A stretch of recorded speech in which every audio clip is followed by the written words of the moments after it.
Now there is more to consider with grouping, because not only can you just do grouping regular with nothing going on, not only can you just rearrange it or reorder a grouping problem, but you can also have a factor by grouping with a GCF in it. Also in this one video here that you're seeing, you can also have a GCF and a reordering problem. So that'll be interesting. But for our first few examples, we're just going to do it factoring out a GCF first with a grouping problem, no rearranging. Let's deal with this first example.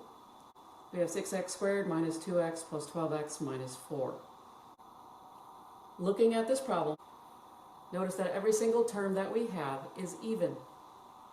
They all have a 2 in common. So before I even begin to separate this into a grouping problem, it would be a lot easier to factor out any GCF. By doing that, it makes the problem simpler to work and to deal with. So, I broke down all of my numbers. 6 is 2 times 3, x squared is x times x, minus 2 times x, plus, since it's all even, notice that I only broke the 12 down into 2 times 6. I don't need to break the 6 down totally, because I want to just start out very, very bland first with the 2's. If I need to do another step, I will, but let's start with the 2's first, because I noticed it was all even. So 12 again is 2 times 6, got the x there, minus 4 is 2 times 2.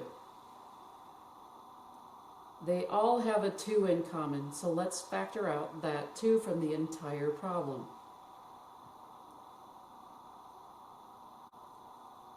Now notice that I am starting to use brackets because when we do a grouping problem, we know that we're going to end up using parentheses. So having the brackets there will definitely differentiate it or make it look different than the parentheses that I'm going to use. But before I begin, I really want to know if it's a factor by grouping problem. So we have an x and an x, an x and an x. We have a 3 and a 3. We have a 2 and a 2. Everybody's got a lovely little line to it. That's perfect. Also, notice that it looks like you want to add like terms. Avoid the urge. Because if you want to add those like terms, this becomes a gnarlier problem and kind of a little bit more complicated than had you just simply left it as a grouping problem. So since everybody here is related, all the lines are going to everybody. I know this is a grouping problem. This is great. I'm going to separate it into 2 couples. However, with that being said, when I do that, this 2 has to follow you for the entire problem. You cannot drop it. By you dropping this 2 here, this GCF, you've now changed this entire problem to something different. This has to follow throughout the rest of it, because when I multiply through, I want to get back the original problem. Without it, I don't get back the original problem. That's why this has to be there throughout. You cannot toss it away or forget it.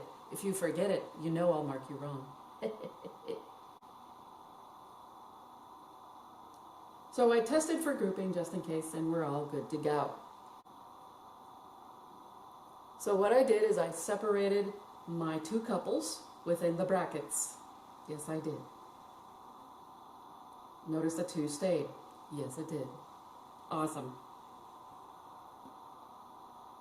You can do them both at the same time if you wish, or you can do them one at a time. I'm going to do this problem one at a time. I'm going to do this first couple. And so what I'm doing on this first couple is I'm breaking the x squared down. This 2 is on the outside, so don't look at the 2 when looking at the inside of these brackets. The 3xx minus 1x, if you want to put the 1 there, you can. That's perfectly fine. And I would prefer it actually on this one, since there is no number in front of that x. Putting a number in front of that x will stop you from throwing away the minus sign, which is a tendency that some students have. So again, I'm going to ignore this for a second. These 2 terms have an x in common. I'm going to factor out that x, ignoring the 2 for a second. If I factor out the x, whatever I didn't underline goes in parentheses. I have to have this 1 here. If I have 2 terms, this is the first term and this is the second term, I need to have 2 terms inside here when I factor out a GCF. If you don't, you did something wrong. This is what I'm looking for in the right-hand side of this problem with the second couple. So let's form the 3x minus 1. And fingers crossed we do. The 2 still is there, by the way. Alright. On the couple over here, what I did was I broke the 6 down, and I took the negative and I made this plus a negative 1 times 2. Why? Because if I just leave it as 2, something bad may happen. So by changing it to plus a negative 2, it'll stop me from doing bad things.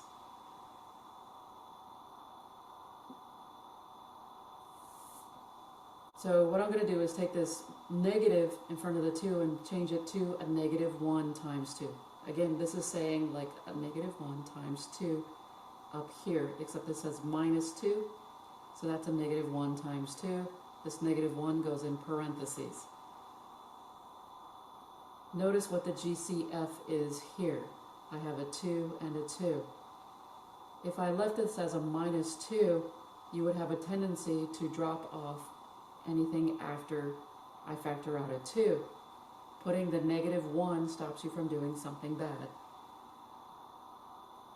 Now, this problem is not done yet, so I'm just going to carry this side down until I finish this couple. They had a 2 in common, I factored it out, and I'm left with 3x plus a negative 1. Most students would drop off anything past the 3x if they factored out a 2 and didn't see the 1 there. Also, while I'm here, notice that this is a positive 2. I need a sign that goes in front of this to help me when I factor completely the entire problem. This is 3x minus 1. This is really close. Let me just fix that.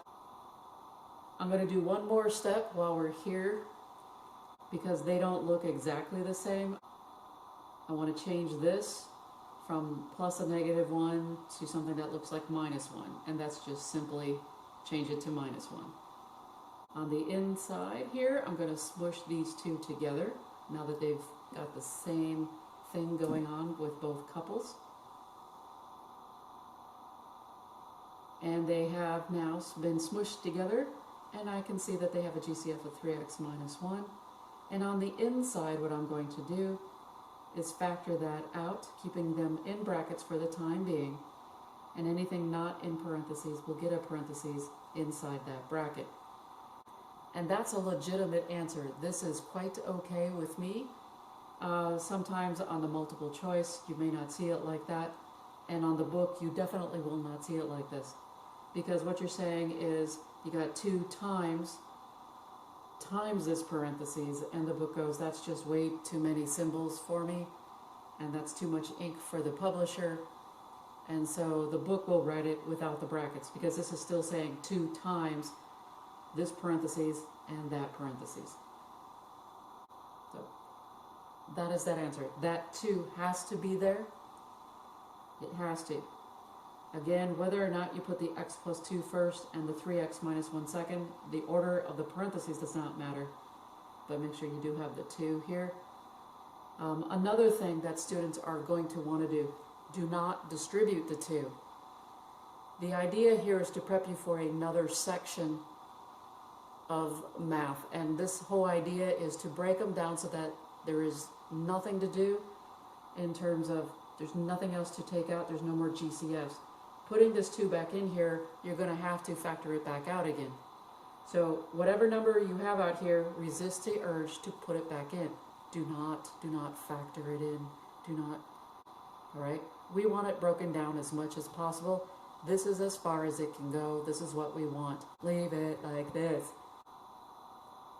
All right, new example. Let's take a look at what we got here. 4y to the 4th minus 16y cubed plus 6y squared minus 24y. Awesome. There's a lot going on here. So what I'm going to do is just break everything down. It looks like everybody has a y, so I'm going to break down the y's. And everybody is even. But this is But this does not contain a 4. This contains a 2. This has a 4, this has a 4, this has a 4, this does not. So this only has a 2, so therefore everybody has a 2 in common only. So I'm going to break each of these numbers down with 2's only. You can break them down further if you want, though. So I broke everybody down in terms of 2. 4 is 2 times y to the 4th. Minus 16 is 2 times 8, got the y cubed. Plus 6 is 2 times 3 times y squared. Minus 24 is 2 times 12 times y. So they all have a 2 in common. Awesome. Since they all have a 2 in common, let me factor that out first so that I don't see that many bloody 2's going on in this problem. As far as the numbers are concerned, that is it as far as numbers. So I can't take out any more numbers at all because this has a 3, this does not have a 3, this does not have a 3. So yeah, we are done with our numbers. Let's get rid of the 2's and factor them out from the entire problem using brackets. And let's see what else is going on. It is very easy to see that we have y's in everything. So let's break the y's down completely. Y to the 4th is y times y times y times y. You don't need to put the dots all in there, you can just leave it without, but if you need the dots in there, you can. Y cubed means y times y times y. Y squared is y times y, and I just have a 1y. So what I'm going to do is underline one y at a time from each problem and see after that if I can take out any more y's. This has 3 of them, this has 2 of them, this has 1 of them. This has no more. What does that mean? I can only take out one y. That was totally uneventful. But let's factor out the y. Since it was multiplying on the inside, it's also going to be multiplying against that 2 on the outside. So we have 2y times this nasty inside. This 2y has to stay throughout the entire problem. I'm using brackets here because I know that I'm going to be ending up with parentheses when I'm working in here with grouping. By the way, I actually double checked to make sure that this is a grouping problem and everybody has a line to them. That means that I can now split my couples into 2 parts, first couple and second couple. I'm going to do these side by side. Remember that this 2y has to follow throughout the rest of the problem. Here we go. Y cubed means y times y times y, minus, now since this has a 2 in it and 8 has a 2 in it, I broke the 8 down in terms of 2 times 4. You can break the 4 down more, but there's no need. And then the y squared is y times y. The reason I said there's no need, because if this has a 4 in it, this only has a 2 in it. So I only needed to break down the 8 in terms of 2 times the 4. Nothing says you can't break it down, just like I said. Over on the right-hand side, the 3 times the y, can't do much with that. I can break down the 12 in terms of 3 times 4. In my head, understand what I'm doing is I've got this going on in my brain, sort of, kind of. I'm doing this side, and then I'm doing this side separately. Hopefully you understand what I'm kind of talking about. Only looking at that, only looking at that. So I'm really covering it up in my head when I'm doing this. Over here, let's talk about this GCF that's going on. They have a 2 in common, and that's great. It's easy to see the numbers, which is perfect. While I'm here, I'm going to do every single thing. So I'm going to take out a y, and then they both share another y. Now let me explain something. You are working inside of these brackets. When you factor something out, it's not going outside of this bracket. What I have outside of this bracket was about the entire bracket. Whatever you do on the inside stays on the inside of this bracket. I hope that made sense. So let's work with this couple over here. They had a 2, a y, and a y in common. Notice that the GCF stayed within this bracket. I'm just using a parentheses inside here. What is outside stays outside. What is inside stays inside. So the 2y and the y came out. Whatever I did not underline stays inside the y minus 4. Over on this side, the GCF was 3. It's a positive 3. And what I'm left with is y minus 4. Both our parentheses are exactly the same. So we're going to stay within these brackets and smush them together. 2y still follows us down. Change the y times y to a y squared. And again, I smush them both together. Now it's time to work the rest of it. They both have a y minus 4 in common, so when I factor that out, here is the y minus 4, and I'm left with 2y squared plus 3. This 2y is still on the outside. That is great. Don't forget it if you decide to just like come back to it later. That is a common mistake that a lot of students do, and then they forget to bring down the GCF from the whole entire problem.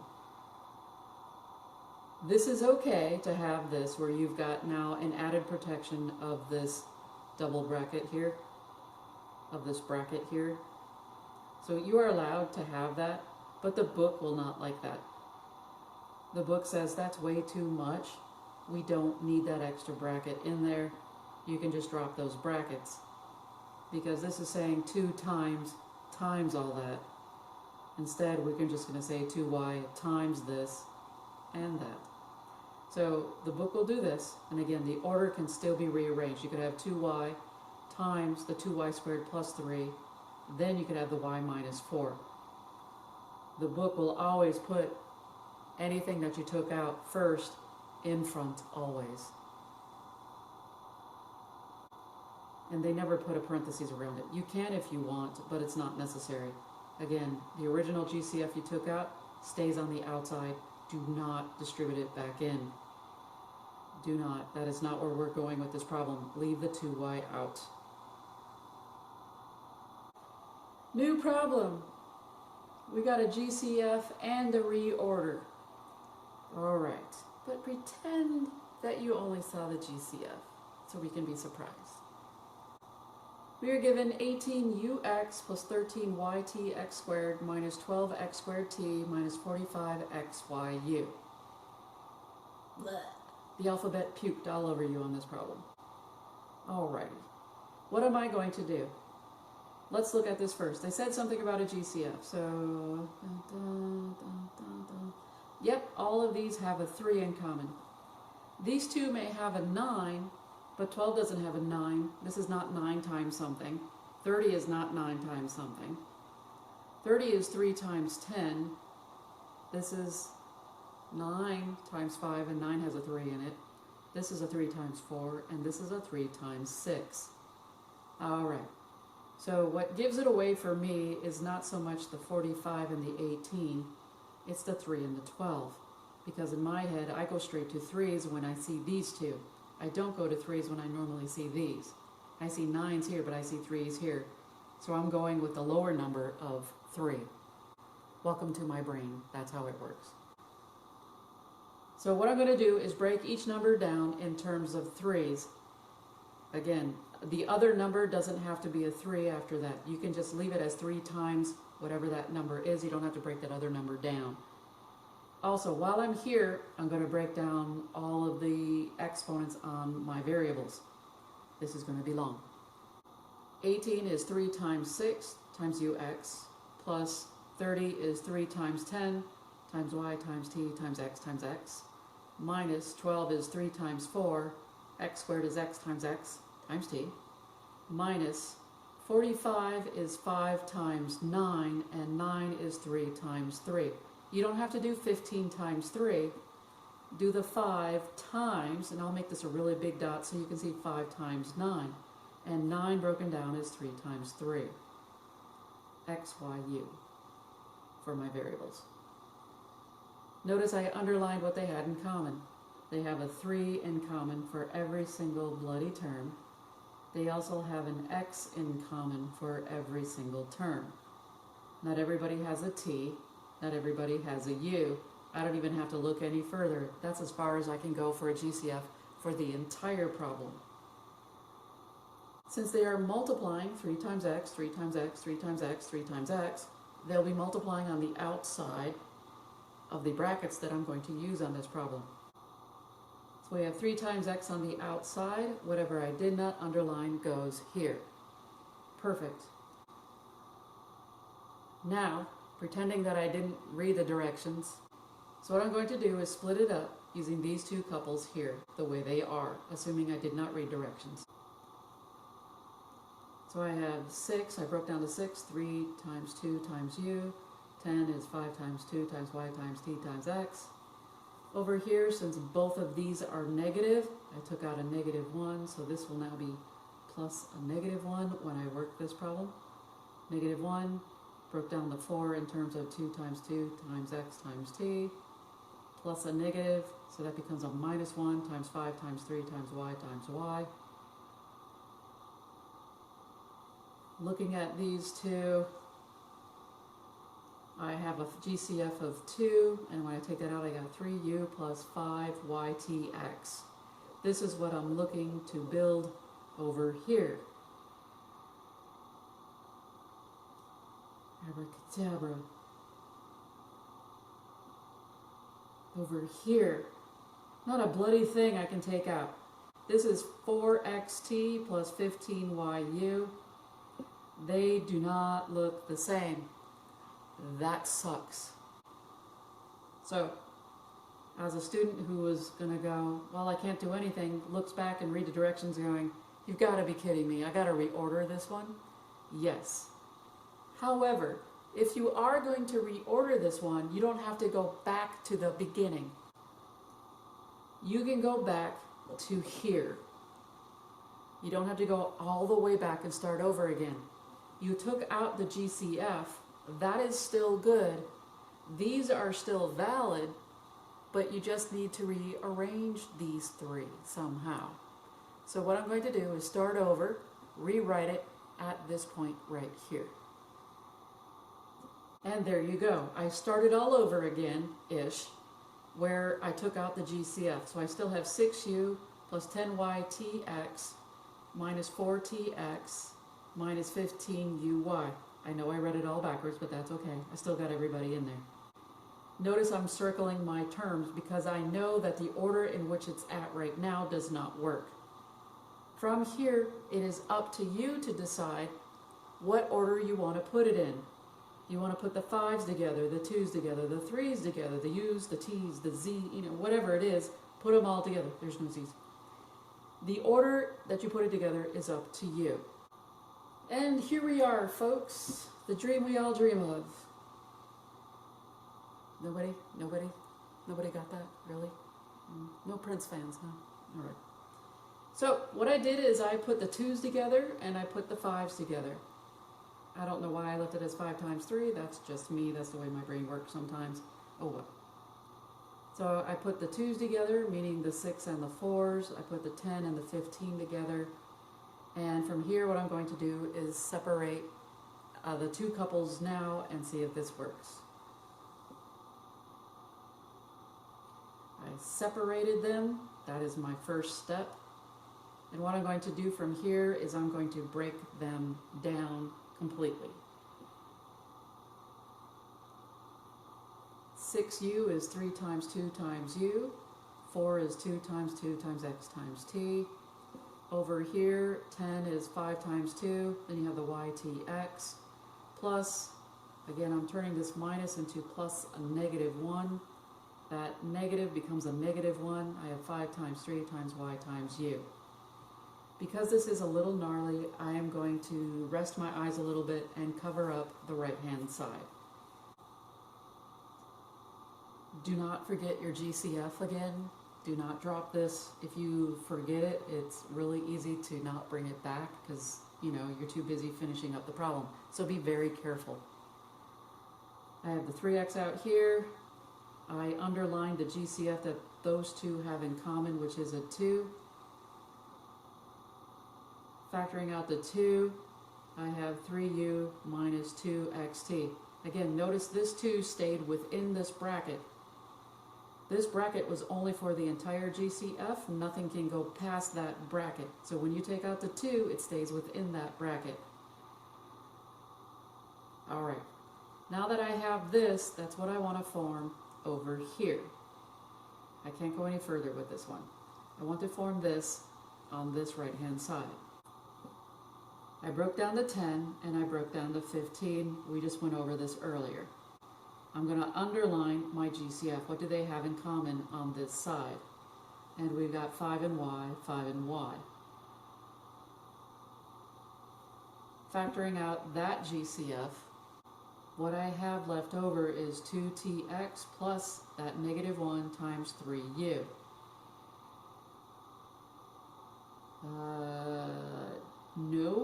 No, that's not working. They're not the same. The 3u came first and the 2 went last. What I'm going to do is just reorder these two.